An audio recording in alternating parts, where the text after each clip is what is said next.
Primeira coisa que você tem que pensar no speaking é a fluência. Eu sou o Bernardo, eu cheguei aqui na Austrália em 2018 e consegui as coisas muito rápido. Eu consegui minha residência permanente com menos de um ano depois que eu pisei aqui na Austrália.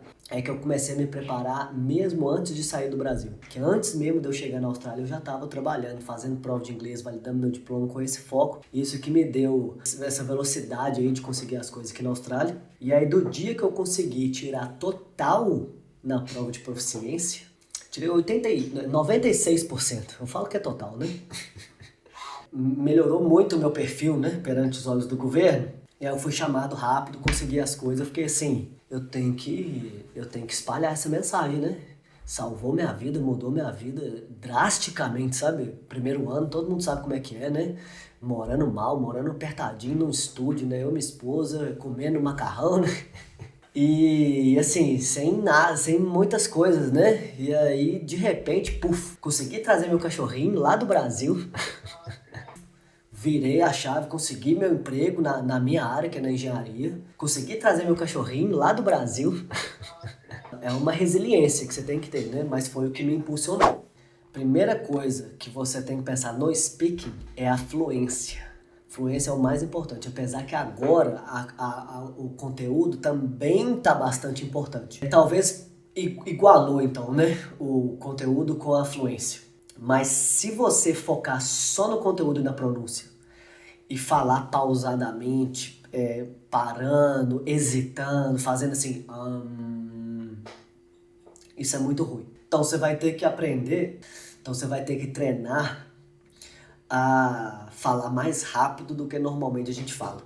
Essa é a dica principal do speaking. Pro listening, o que eu ia falar que é uma das habilidades mais recorrentes, mais que você vai precisar na prova, é de escutar algum áudio, normalmente alguma coisa formal, assim, alguma aula, assim, uma apresentação ao vivo e tal, e pegar pelo menos algumas palavras-chave. Né? Para quem tiver difícil, você escuta um áudio assim, Bernardo, não tô entendendo nada.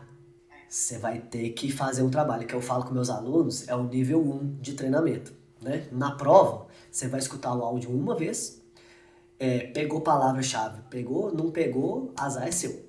Só que no nível 1 de treinamento, a gente não pega pesado assim, de primeiro. E aí você escutou um áudio, você falou assim, Bernardo, boiei, não sei nem o assunto que ele tava falando. Escuta o áudio de novo. Tá difícil. Lê a transcrição do áudio, né? No API-U, no PT-Tool, você tem um botãozinho lá que você clica para transcrever, transcribe, e aparece o áudio em formato de texto. Aí você lê, e aí depois você escuta, e aí vai começar a aparecer umas palavras, entendeu? É assim que a gente vai melhorando, é na repetição, né? Igualzinho à academia, né? A gente não chega lá pegando 100 quilos de uma vez, e você vai repetindo até você ir melhorando. Então esse que é o caminho. Bernardo, é verdade que algumas tasks estão mudando a pontuação? Exemplo, no Reading Aloud agora vai contar só para o Speaking? Isso, verdade. Só que eu não falei dessa mudança porque ela é quase irrelevante. Ela só é relevante para um tipo específico de pessoa que eu vou explicar aqui. Mas o Read Aloud, ele é uma questão importante. E não é porque ela parou de contribuir para o reading que você vai alterar alguma coisa no estudo dela. Saber disso ou não saber, para mim tanto faz. Ela tá nas top 5 da prova, inclusive daqui a pouco vou dar uma dica de como saber a material gratuito que eu separei para vocês aqui, para vocês não falharem nisso aí. Porque já vi muitas pessoas estudando questão que não é tão importante e você não está usando o melhor do seu tempo. Você tem que começar pelos top 5, top 10, estudou metade da prova e o que equivale a pelo menos uns 70 ou 80% da sua nota.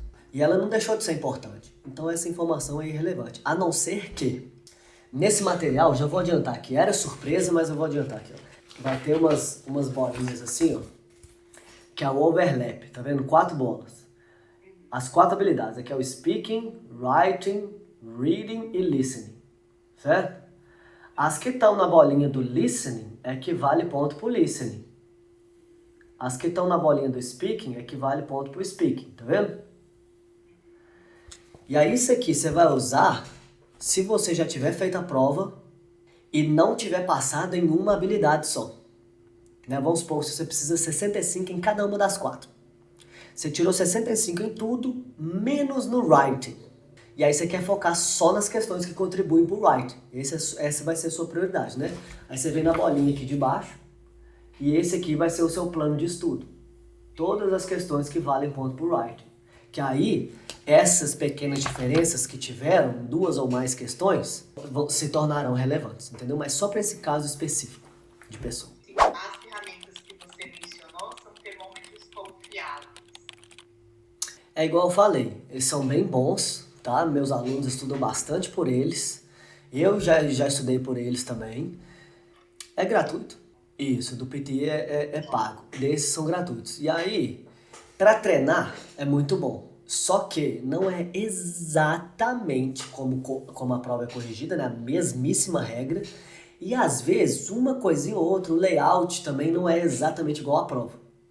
Então tem essas diferencinhas. Mas para treinar, né, para a massa de exercícios, que eu falo para meus alunos que nós vamos fazer muitos exercícios. Não só o APU no PT Tools, qualquer outro site, no YouTube também dá para fazer exercício, Alpha PT, tem um monte de site. Só tem essas pequenas limitações, mas eu não acho que o treino atrapalhe. Agora, as últimas semanas do meu programa é dedicada à revisão e mock test. Aí a conversa começa a ficar um pouquinho mais séria. A revisão, você tem que já ter masterizado as 22 questões agora, né, que são 20 mais 2 novas. Já tem que saber a ordem da prova, né, que é diferente da ordem de prioridade, da ordem de pontuação, né, é diferente. Então você já tem que saber. E você já tem que estar conseguindo concentrar durante 2 horas e 15 agora, né, que mudou, sem fazer nada, respondendo as questões do PTI. Aí sim, eu recomendo de fazer o oficial do PTI, entendeu? Que primeiro, ele tem o mesmo layout exato da prova, que é realmente um simulado. Você vai pagar, ou seja, você não vai fazer ele de qualquer maneira, né, meio lero-lero, já que você pagou, você vai dar raça, né, porque quando a gente paga, a gente quer usufruir do que a gente comprou. E ele é um pouquinho mais difícil, o que é excelente pro seu treino, desde que a sua nota não impacte na sua mentalidade para você ir fazer a prova, né? Se você for mal no mock test, não fica assim, agora eu vou mal na prova, vou mal na prova, vou mal na prova. Não entre nesse loop. Porque, não sei se vocês viram, eu também não vi não, mas eu sei o resumo do documentário do Michael Jordan. E aí os colegas dele, do time, dando entrevista. E ele falava assim que o Michael Jordan passava dos limites de cobrar dos caras do time dele, sabe? Os colegas do time, né? Eles até brigavam muito por isso. Mas chegava no jogo e todo mundo achava muito fácil. Porque o Michael Jordan exigia demais deles. Passava, exagerava. E eles achavam os jogos oficiais, né? Final de basquete e tal, fácil. Esse é o benefício de você treinar de um jeito mais difícil. Sim, Bernardo, eu menos de 20 dias para estudar e preciso tirar 50. E já fiz uma vez e tirei 33. O que você me recomenda? Nesse caso, a primeira pergunta que eu faço é como que ela estudou para tirar esse 33. Mas se a pessoa tirou 33 fazendo a prova no peito, né, sem meio que estudar muito, só foi lá para ver como é que é, né? Esse 33 nós vamos desconsiderar, né? Porque ela foi meio jogar vôlei, entrou na quadra sem saber as regras, né? E aí comete erros bobos que você perde o jogo não por falta de habilidade. Agora, e outra coisa é o nível de inglês dela. É que se você precisa fazer a prova rápido, a primeira coisa que eu te pergunto é se dá para adiar. Porque é possível fazer a prova em 3 semanas, 2 semanas, Só que é outra tocada, né? É outra velocidade, né? Você vai ter que abrir mão de muita coisa na sua vida. Por isso que eu sempre falo, primeiro, não deixe para a última hora. Segundo, programa aí 2 meses. Né? 2 meses eu acho que é legal. 6 semanas, 8 talvez, eu vou esticar meu programa para 10 semanas. Justamente por causa dessa questão de pegar na mão das pessoas, dar muito feedback de inglês, sabe? Botar esse inglês na cabeça das pessoas para que eles tenham consiga evoluir ao longo desse tempo, né? E não ser uma coisa muito abrupta assim que você tem que fazer. Então, não deixe pra última hora e se puder adiar a prova é melhor, tá? Que aí dá um tiro de canhão logo de uma vez. A gente tem isso no nosso sangue, que o brasileiro sempre deixa as coisas pra última hora, né? E aqui na Austrália, infelizmente, não tá rolando mais. Nunca rolou, né? Igual eu já comecei na minha história lá, né? Que é uma das coisas que me ajudou foi esse senso de urgência, conseguir as coisas rápido. Eu sou engenheiro civil e vim querendo trabalhar na minha área, né? Vim com esse foco. E eu falo com você, eu já encontrei com pessoas aqui na Austrália, engenheiras civis, colegas minhas de profissão, 10 anos trabalhando de garçom ou de garçonete. E eu fico pensando assim, você não tá vendo, não? Que tá tudo na sua mão, né? Tá tudo aí ao seu alcance, né?